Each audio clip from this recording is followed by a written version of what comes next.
My name is Kyle Richardson. I am from the island of Trinidad and Tobago. I was born in the island of St. Kitts, which is also in the Caribbean, but then I moved there to Trinidad when I was 14 and I lived most of my adult life there.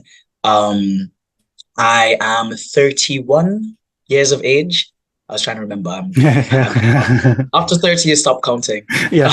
Um, and I've been an actor for the last, I would say, well over 12 years. I did a lot of work back home, and then I moved to the UK when I was about 3 years ago. Before that, I was in Madrid, and I did The Lion King in both countries. I've been performing since I was like 5 years old, but like got into theater later in life, around when I was like 20. And I play Angel in Rent at the moment. Wonderful. You've kind of preempted the next question a little bit, but when did you kind of know that you wanted to perform? So I actually kind of fell into performing because my sister was the performer. So my sister was the artsy one in my family. So she did all the piano lessons, the vocal lessons, everything like that. And me being younger, I ended up wanting to do everything that she did. So I ended up going to classes, which I didn't like that much. Like the piano classes were a bit boring. But then found singing to be quite enjoyable. And that was at the age, I had like my first little performance when I was like 5. And just that continued out through my life. I just as I got to high school, I did a lot of choral work and then solo work. And then when I got into theater at 20, I started to get a lot of leading roles in different things, the different musicals that were there, like Jesus Christ Superstar and West Side Story. And from there, I just kind of just really knew that I really wanted to perform. Just it's just like part of my lifeblood. I think I'm a little bit dramatic, so Yeah. I think I had to channel that somewhere. Were there any kind of performances that you watched that kind of were the ones that went, oh, I want to do that? Um, my first introduction to performing was through those back in the day when they had movie musicals. So like before that be like before the actual movie was musicals like Rent and Moulin Rouge and those kind of things. I was used to watch like the little black and white like sort of Yeah. movie musicals where it's not really musicals, it's just like music numbers in music Yeah. in movies. And then I watched Moulin Rouge when I was quite young, and I really wanted to do that. And then Rent, as it came out, and I think it was 2012 or something like that. I had watched it when it came out, and it was I knew that was definitely a musical that I really wanted to do on my list because it was the music of it is just so fantastic, and have getting to like hearing that music and hearing the music from Moulin Rouge, I just knew that I like as a singer I wanted to be a part of those things. Yes. And then, as you say, on to Rent Where You Are Now. What can you tell me about this new production of the show? So this new production is it's kind of like a fresh take on the musical. I mean, it's all the same elements, it's all the same storyline, it's everything that makes the core of Rent good, which is the music, the story, but it's kind of like fleshing out. We're spending a lot of time with our director Paul Jepson, like fleshing out the in betweens. So like if you know about Rent, anything about Rent, Jonathan Lawson wrote it, and then he died on the first the day of the first preview, and so there's a lot of stuff in the musical that feels just like if he had an eye on it at now, he would have made just slight changes just to kind of like make the gel of it a little bit better. And that's what we're focusing on. Like we're focusing on the in-betweens and the moving throughs of the scenes and the reasonings and making it just a very cohesive story. And it's a very collaborative effort on all of our parts because we get to work with this wonderful team of direction and kind of creatives like dance and singing and just basically just put our little stamp on it. Yeah, of course. And I know you kind of said that you've had the connection with Rent previously, but then what Mhm. drew you to this production and then the role of Angel in particular? So the watching the movie originally drew me to Rent, and then I realized like 5 years later after watching the movie that like I didn't actually see the movie. The movie musical doesn't actually have all the pieces from the musical itself. So I started to listen to the soundtrack, Yeah. um and then I moved to when I moved to the UK 3 years ago. I moved to here with The Lion King, Yeah. and with leaving this year, I saw the auditions for Rent come out, and I was like, okay, definitely, I want to do this. Like I've wanted to do this for years. And I actually auditioned originally for Benny, which is a different role. Um, and it was actually the creatives that looked at me and they went, actually, no, you look like you could play Angel. You look like that's your sort of thing. I I said, okay, Yeah. I take it on as a challenge. And then it's something that I've grown to really adore. I didn't see it in myself at first. I didn't see the role being what I would go out for normally because I'm not like it's not my typical type of role, but it is definitely with fleshing it out. I realized that like at least the qualities, the character qualities, is very close to how I view my personal beliefs and qualities as well.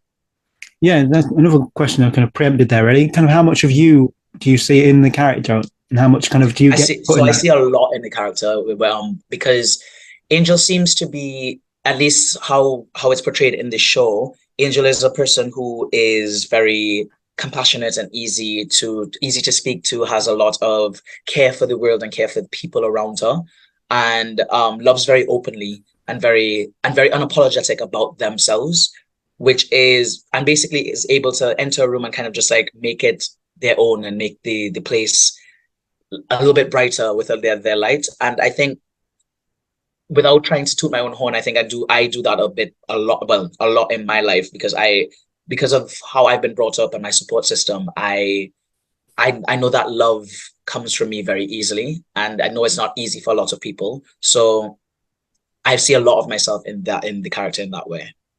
Yes, and then kind of Angel's the almost like the heart of the piece, really. Because I'm not going to spoil it for people who don't know the story. But Mhm. and then what's the challenges of taking on a role like this, where you're kind of playing in like drag, I suppose, and heels and everything like that? What's the big challenge Yeah. you face?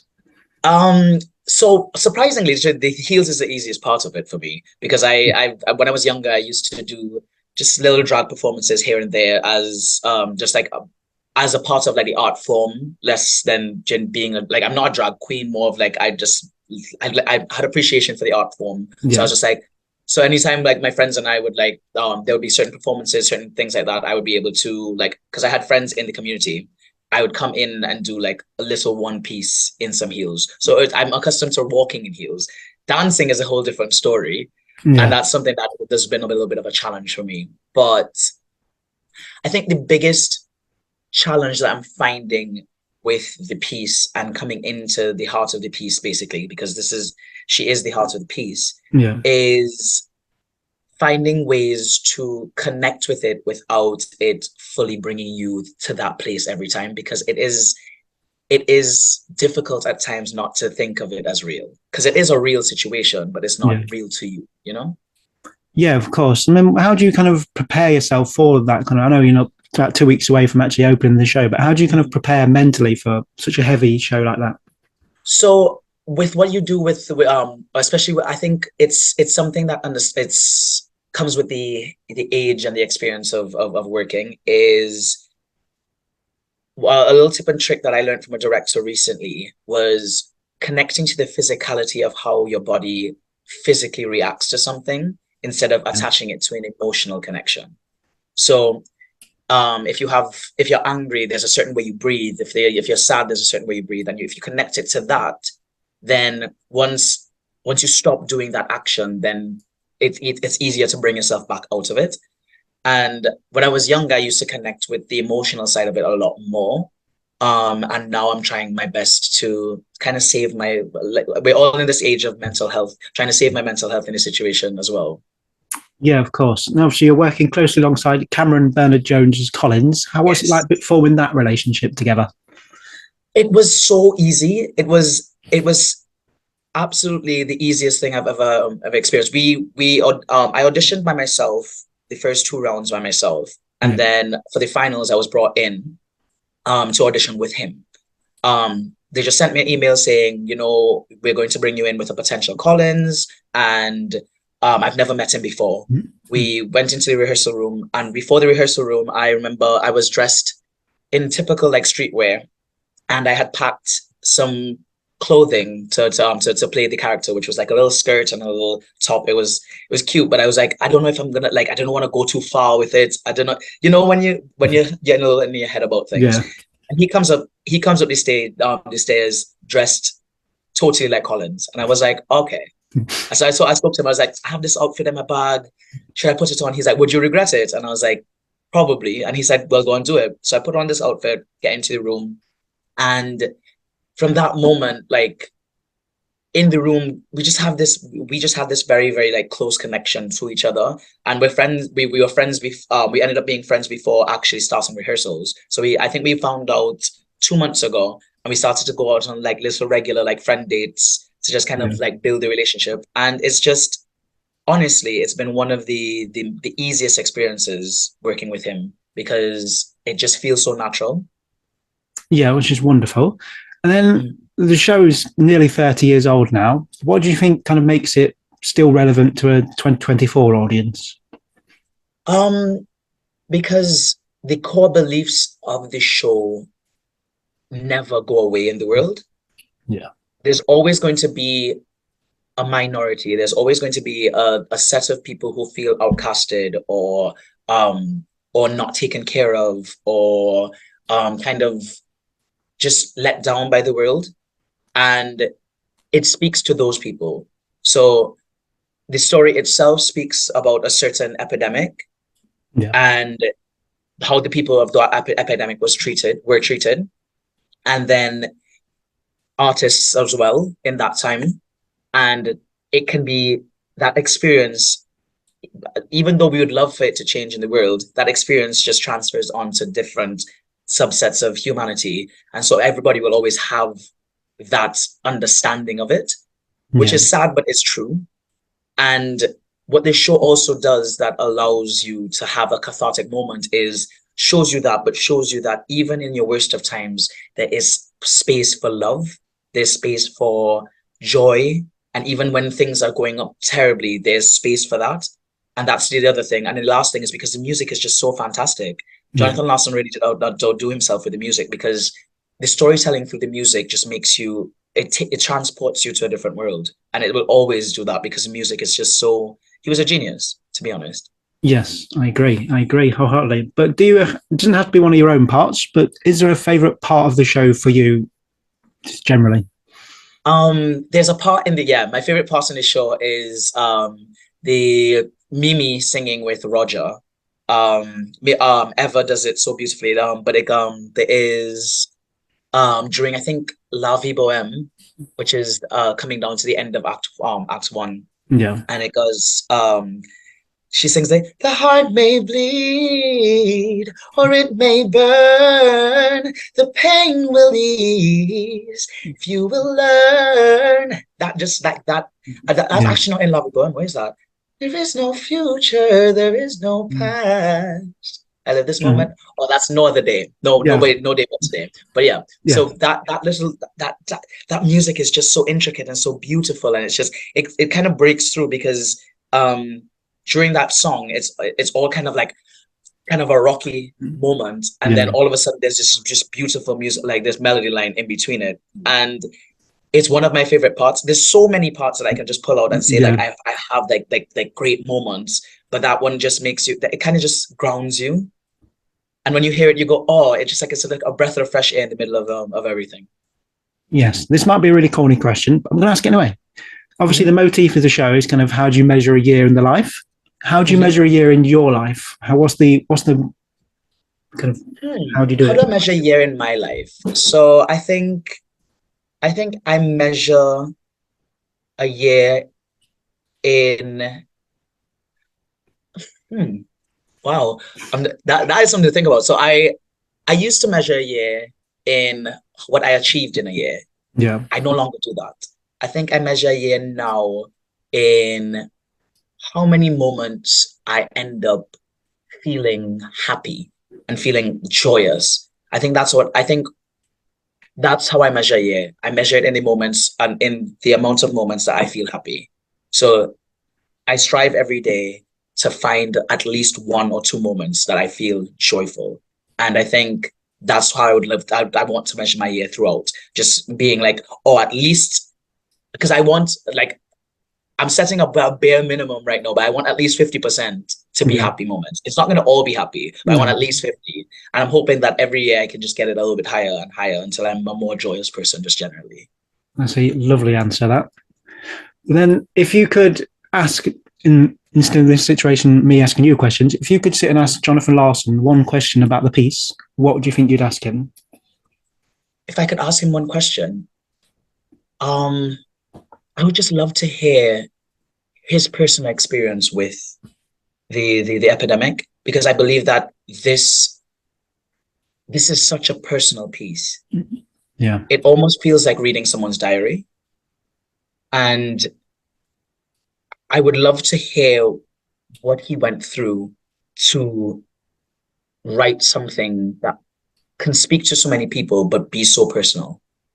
Because it has to be, there must be like just like a specific story or a specific person that he thinks about when he writes it. And I would just love to hear that story. Yes, that'd be really interesting.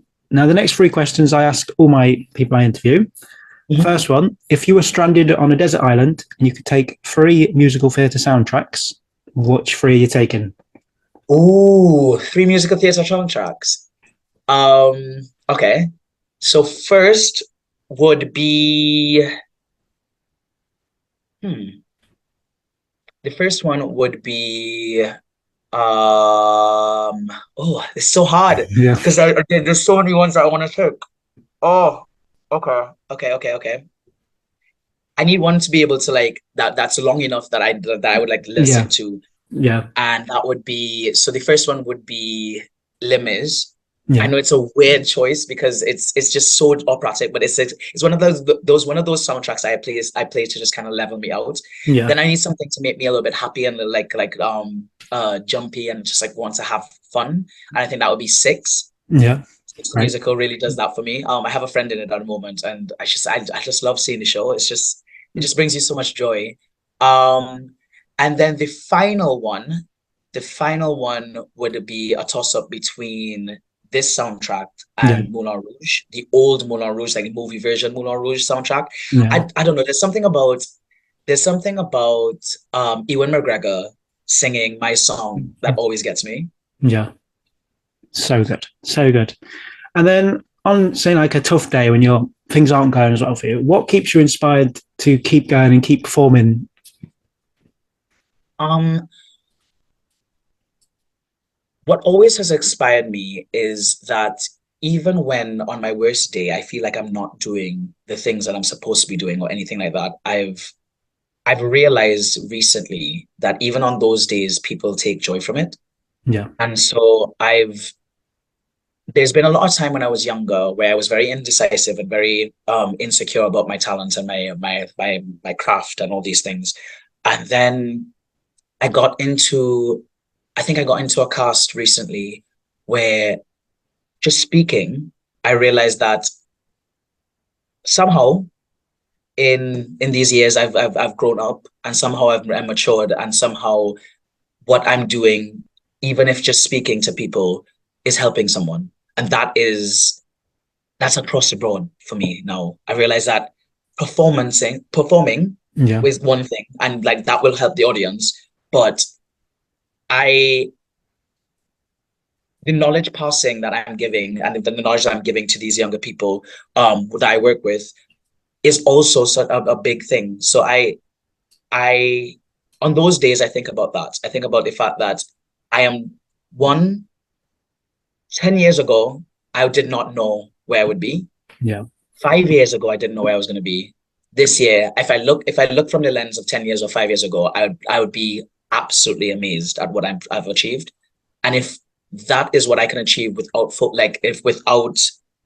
with worrying, if I just Yeah. allow myself to do it and not worry about it, what can I achieve in the future, you know? Yes. Everything. You can achieve everything, which is great. But then, not to go too deep, but simply, what does theatre mean to you in your life? This is everything. Mm. This is everything. Theatre is theater is real life. Theater is because there's a part of theater that just allows you to continuously one connect with other people, but also it's just little snips of reality. It's just little things that are like even like the pantoist of pantos has something that you take from it. Even the worst theater you've ever seen, the even if it was terrible, there was joy in it.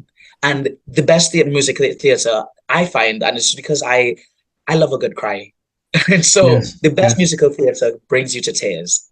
And I just believe that if there was no theater, if there was that, if this art form didn't exist, then the world would not have the ability to be so joyous at times.